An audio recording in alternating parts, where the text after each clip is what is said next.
Hi, welcome to International Museums Day here at Tasmanian Museum and Art Gallery. My name is Michael McLaughlin. Before we begin, I'd just like to acknowledge that we are talking to you today on the lands of the Muhanina people, the traditional custodians and owners of this land, and to pay my respects to elders past, present and emerging, and to acknowledge that this land, the land of the Tasmanian Aboriginal people, who are the custodians and traditional owners of this land. Well, welcome to International Museums Day. Today's theme is inclusivity and diversity. And it's really interesting, I guess, for museums to reflect on, when they tell stories, how that theme kind of fits in with their plans. So, stories, we are storytellers, but it's always good to ask, whose story are you telling? And I guess if you're telling stories from the community, particularly a community that might be forgotten or marginalised in some way, how can you draw those communities, those people, into that storytelling process? Well, there's a really fantastic display I'd like you to have a look at here. In 2018, we're now celebrating the anniversary of an event that happened here in Hobart in 2018. And the purpose of this display is to give some memory to the events that happened across those weeks and the subsequent reform campaign that grew out of those processes. Tasmania's lesbian, gay, bisexual, transgender, intersex and queer community came out of these protests, particularly the law reform process that followed. The Salamanca protests were, as the name suggests, at the very popular Salamanca markets right here in Hobart. And what happened over those weeks, in those few weeks in 1988, kicked off a decade-long campaign that saw Tasmania move from having the harshest laws, the harshest anti-gay laws in the country, to having some of the most liberal. It's a remarkable story of civil disobedience, of human rights activism, political organisation, patience, and for many people, a great deal of love for their home, Tasmania. So in 2018, TMAG's Cultural Heritage team worked with the community to develop a display to mark the anniversary. We're not going to the mainland. And to help us navigate the display, I'm very pleased that we can be joined by one of the key figures in that campaign, Mr. Richard Hale. Welcome, Richard. Hi, Michael. Now, many of you may recognise Richard. Richard can sometimes be on the side that I'm playing at the moment, the host for our live tours. Richard's a very active member of our public program and learning team. But today, Richard's very much talking from his perspective and as a key figure in the protests and the campaign that followed, the law reform campaign that followed. So it's a fantastic opportunity to talk with Richard, to pick his memories and his thoughts on this really interesting display. Richard, the title, Yep. We're Not Going to the Mainland, where did that come from and what was the origins there? I mean, there was a Premier of Tasmania, Robin Gray, who thought that, either that there were no gay or lesbian people in Tasmania, or that if we were here, that we should go to the mainland, that we weren't welcome here. So that's kind of where the title came from. I mean, it's a very Tasmanian thing to use mainland in anything, because no one else in Australia calls it the mainland. But it's also based on a slogan that other, queer activist groups have used across the years. We're here, we're queer, and we're not going shopping. We're here, we're queer, get used to it, those kinds of slogans. So we just added, we're not going to the mainland at the end of that. Yeah, to make it a Tasmanian thing. Yeah.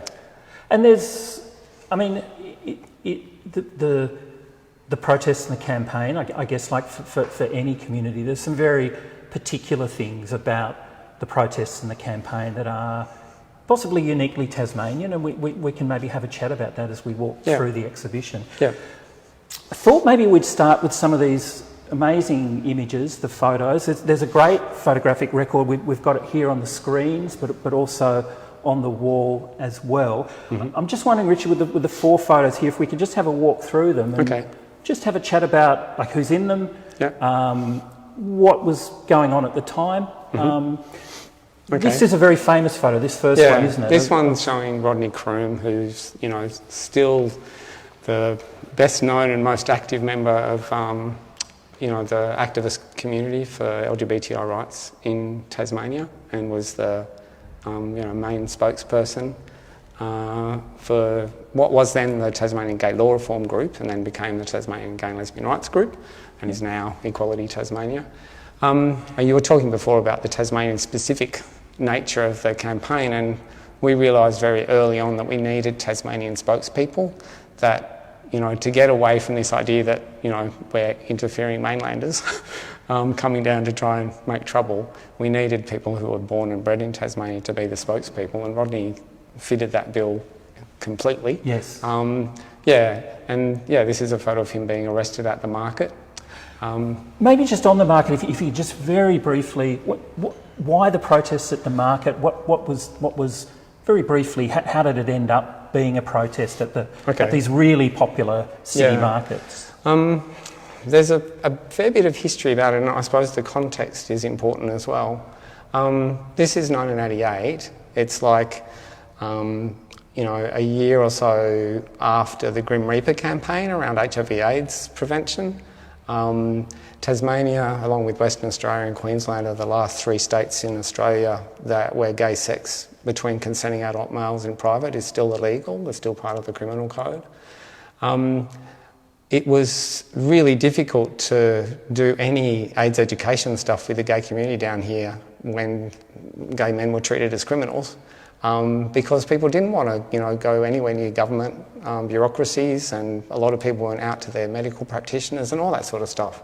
So at the beginning of this campaign, there was a bit of an HIV/AIDS focus on changing the law, because we knew that the stronger the gay community was, the more likely they were to look after them, after ourselves, after each other, and to have safe sex and keep each other safe. So changing the law was a really fundamental need to do that before that a whole lot of other things might then be able to. I mean, it was fundamental from a human rights perspective, more importantly than that. But, you know, that's the context of the time, I suppose, that HIV/AIDS was around. People, gay men like myself needed to be educated about safe sex and needed to feel good about who we were, so we could make behaviour changes. So there was a human rights focus, but there was an HIV/AIDS focus. And the focus here, it's a huge market. People Thousands from all around the world know the Salamanca markets. It's a really interesting site. It's right next to the Parliament. So if you're going to try and get if you're going to get some media focus and get a message across to a whole lot of people, you'd be at the market. Now we did. I worked actually for the AIDS Council at that time, and we did have, you know, AIDS education information on stall at the market as well. And then we decided, you know, when the fledgling Gay Law Reform Group began, that we'd have a market stall with a petition to try and get support from the members of the community to change the law. And so thousands of people visit the market, like you said, local people, interstate and overseas visitors as well. And I suppose that one reason we were there, I mean, you can't tell by looking at a person whether they're a member of the LGBTI community or not. We look like everyone else. We are like everyone else. It's just a little thing about who we love and how we identify. So we needed to be visible. We needed to have some visibility, and this was a good place to be visible. It's a public place. You know, anyone could go there and set up a stall in those days. It's a lot tighter now in terms of having a market stall there. But, you know, we were there where people could see us, and they could see that, you know, we didn't have 3 heads and fangs and whatever else. We were just kind of normal, everyday people who loved members of our own gender, and we deserved human rights. So that's why we went there. Yeah. And so, I've got to add just one thing though. Yes. This jumper. We've been doing an archiving process recently with Archives Tasmania, and tidying up a lot of stuff that's been in people's sheds and garages and storage units for a long, long time. And yeah, we did find Rodney's jumper, so that's a really important piece of history. Yeah. Let's move on. I think it's interesting. I think a little bit in that photo, but perhaps also seeing it in this photo. Certainly. So the role of the police were there. People were being arrested. Here we have. Well, you tell us a little bit about this is Lee Gwen Booth with her fairly young baby. I mean, you can see someone from the media here, a police officer, members of the public behind. I got arrested this same day, and it was a really hot day. You can see that she's holding a poster that says Tasmanian Gay Law Reform Group, and it's got that pink triangle on it. It's a black and white photo, but the triangle would be pink and the Tasmanian would be blue. So we, again, that was part of the visibility of the group. We had a lot of posters, we had badges, we had stickers that showed Tasmania. It was a Tasmanian campaign, yep. But we also referenced, that historic symbol, the pink triangle, that was first used to negatively identify and target gay men, during the Nazi era, and that then gay activists kind of took back and made our own. Yeah. So she was there. She came down with a nappy bag and everything. She'd been to the markets the weeks before, and she didn't really want to get arrested, but she also didn't want to be told what to do. She's a pretty tough cookie, Lee Gwen. So she got arrested with her baby Jessie. We're talking here about stories. 30 years later, she and her now grown-up daughter marched in the Sydney Gay and Lesbian Mardi Gras when we were celebrating, 30 years since this campaign. Yeah. So we obviously police in both those photos. Mm-hmm. We're looking at somebody who is now in the back of a paddy wagon. Yeah. There's two people in the back, Topsy Evans and Eva Ruzica, both heterosexual women, both really strong allies, and none of this campaign and none of the campaigns since would have succeeded without the support of allies. LGBTI people are a minority in the community, and we can fight really hard for ourselves, but until we get everyone else on our side, then we're not going to get very far. And they were very staunch allies. So I think Eva's managed to write a little slogan on a piece of paper and poke it out the back, and it's a fantastic photo. These two photos were taken by a photographer called Roger Lovell. This one's by a different photographer, Lee Winburn. And he also took the next photo. Yeah. Let's have a look at this, because this is the photographer, Roger Lovell, being arrested. Yeah. I mean, Roger's a gay man as well, but he was working as a photographer. He was there in his capacity as a photographer at the time, I think working with the Mercury, yeah. And I mean, so he was part of the community that was getting hounded at the market, and he got sick and tired of that too, so in the end he decided to get arrested as well. I mean, it's obviously a wet day there, people have got raincoats and umbrellas on, and there's plastic covering the stalls. There was it was a lot of fun being part of these protests, but it was also a lot of work, and it was also quite scary at times. There was a fair bit of antagonism from the police at the time. This is a long time ago, and there weren't any of the kind of education campaigns around LGBTI issues that the police get now. People were handled pretty roughly at times. They wore rubber gloves, which was intimidating. Sometimes they'd drive really fast and roughly to the police station after you were arrested. They'd sometimes keep you in the paddy wagon for a long, long time when it was really, really hot, and not tell you what was going to happen next. Generally, other stallholders were pretty supportive, because we tried to keep to our own patch, or to have demonstrations either outside the market where lots and lots of people could join without being arrested. But I mean, some people did get really sick of it, because the impact of so many people there impacted on people being able to buy their stuff.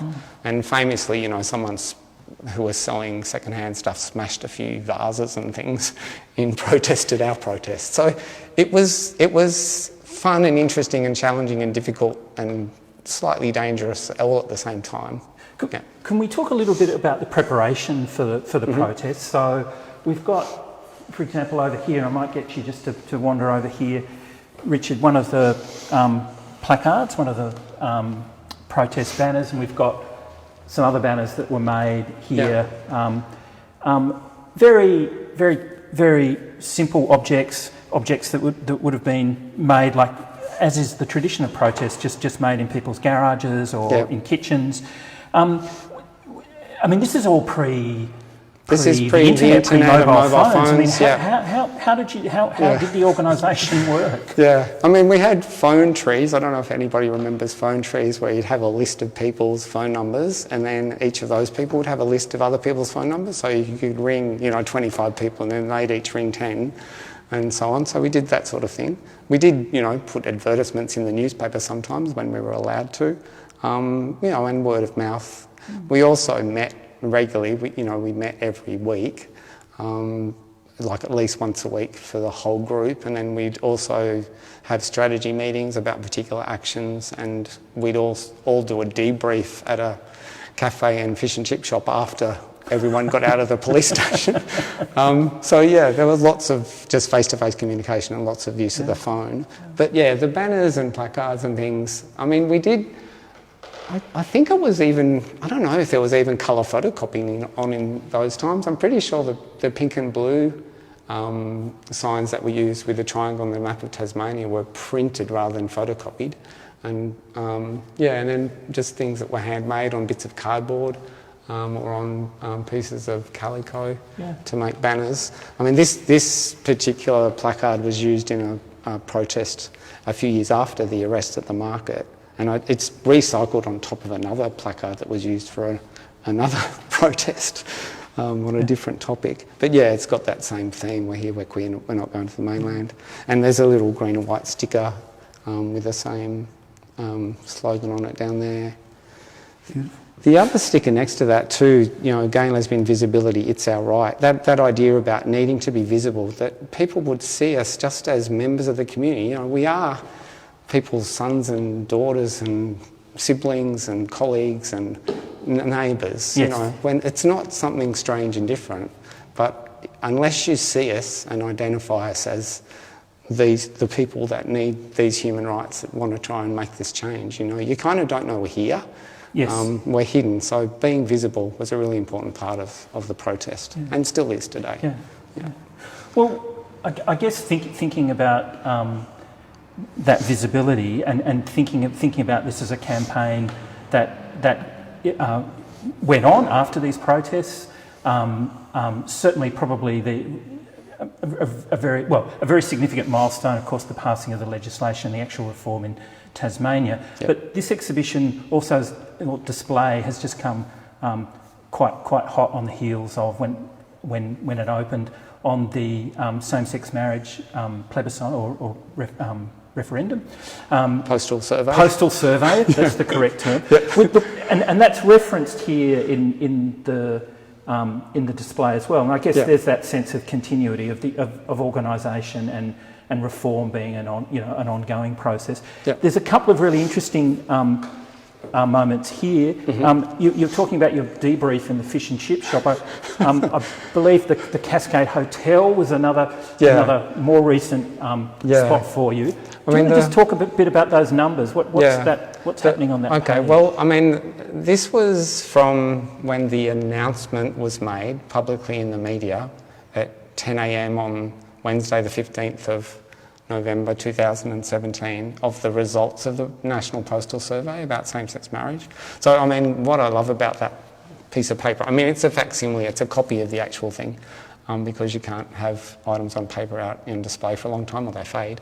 Anyway, this is about a particular exact moment in time, and there were hundreds of us at the Cascade Hotel gathered around a big TV screen waiting to hear the results. In 2017. And, I've been in Tassie since 1984, but there's heaps and heaps of people who were born in Tasmania are part of the campaign too, and a lot of people involved in marriage equality right across the state, all members of the LGBTI community, lots of allies as well.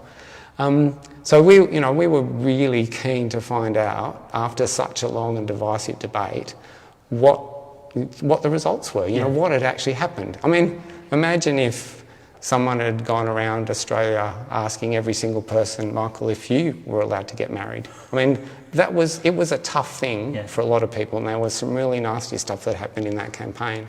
So when the results came out, we were hanging off trying to get that information, and then it was finally released. And, we were very, very excited to see that Tasmania had brought back a higher result of yes votes than the national average. And we were also really excited to see that every different of the 5 different electorates in the state had brought back a majority vote in favour. So even places like, that are renowned as being homophobic in the past, at least, like parts of the northwest coast, even those areas had, a majority of people in favour of marriage equality, which was a great thing. So it was a big day of celebration, but it was just a postal survey. It wasn't binding on the government, and there was still a lot of lobbying and a lot of stuff that happened in federal parliament before that went through. And of course, you've mentioned those changing attitudes. You've mentioned a couple of times this building of alliances and relationships within the Tasmanian community around the particular reform agenda that you were engaged with. Just a note, just a couple of things here, but this amazing bit of yarn bombing. That's obviously, for people who don't know, the yarn bombers are very active in Tassie, particularly around Hobart, I think. Do you want to just... I'm not sure exactly which yarn bombers did this, but there's a group who's on Facebook called the Tassie Knitting Nanas, I think, and there was a lot of rainbow stuff happening around Hobart during the marriage equality campaign. Sometimes trees were turned into rainbows. I think this one's got a little hook on the back, so I think it was hanging from something. They're just kind of everyday older women who get together and knit. They've been involved in heaps of other protests too about refugees and children in custody and all this sort of stuff. And they were really important supporting people during the marriage equality campaign. Thanks, Richard. Just to remind everybody, we're here at the Tasmanian Museum and Art Gallery. We're looking at We're Not Going to the Mainland, an exhibition that's remembering the anniversary of a really significant beginnings of a law reform campaign for the LGBTIQ community. It's all part of International Museums Day here at TMAG. I've got one last guest for us all to meet, which I think helps bring us up, I guess, to the present and where we're at now, maybe have a bit of a chat about that. Liv Hogarth. Liv is an educator with the organisation Working It Out. Liv, welcome. Thanks very much for coming, joining Richard and I here today on International Museums Day. It's been an important week as well for the international LGBTI community. With an important day yesterday. Yeah, so yesterday was International Day Against Homophobia, Transphobia, Intersexism and Biphobia, which is marked every year on May 17. Great, yeah, it's fantastic. And Liv, with Working It Out, do you want to just talk a little bit about the organisation that you're working for at the moment? Yeah, so Working It Out celebrated our 20th anniversary in 2018 and was born on the back of some of that period leading up to gay law reform where things were pretty tough around the state for young gay people, and particularly on the northwest coast there was a group of people who were very concerned about the situation, a number of young gay people taking their lives, and so through a bit of research about the situation and what supports were available, revealed that there wasn't really anything. So Working It Out was established and has since become statewide and supports people and provides education. Great. And Liv, you've been able to bring at least one group of young people in to see this display. That's right. I'm just sort of wondering, it's sort of interesting, how do you think the community's remembered this anniversary? I know it's probably not something that all the community, necessarily like everybody in the community, but interesting maybe perhaps just generationally, just sort of some different ways that Richard's generation might be different to the a generation of people maybe in their 20s or late teens now. What's your sense of how these anniversaries have played out. Yeah, I think having this display was a really significant part of marking that anniversary, and just the anniversary itself really raised the profile of just how much change has happened in that time. The young people who came in here, many of them remarked that they had no idea that this was what happened. Obviously they weren't born then, most of them.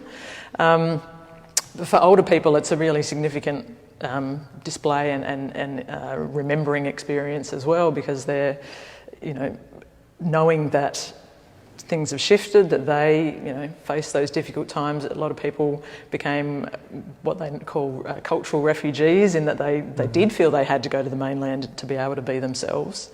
And since then, people have started returning since marriage equality and other, shifts in Tasmanian legislation. So, being able to recognise the 30th anniversary of those arrests that were the beginning of getting that law reform through is really significant for all generations, both to teach people that this is what happened and to remember that, things were pretty awful, but through this campaign, things were changed. Yes, yeah.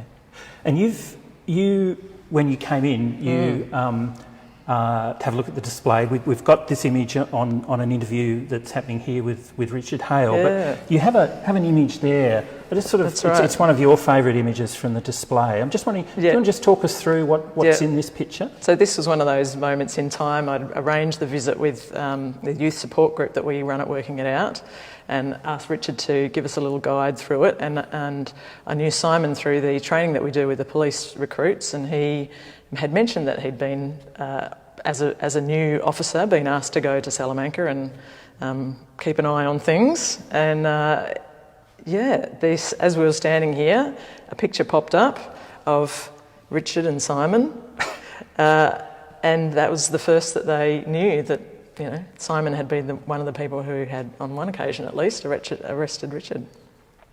It's amazing, and I think.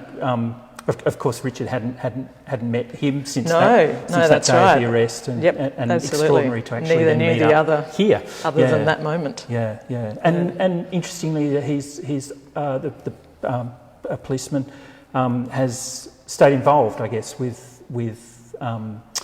working with organisations like Working It Out and improving those relationships between the police. That's right. and very the much an ally now, and fostering that level of inclusion that exists now in the Tasmanian Police.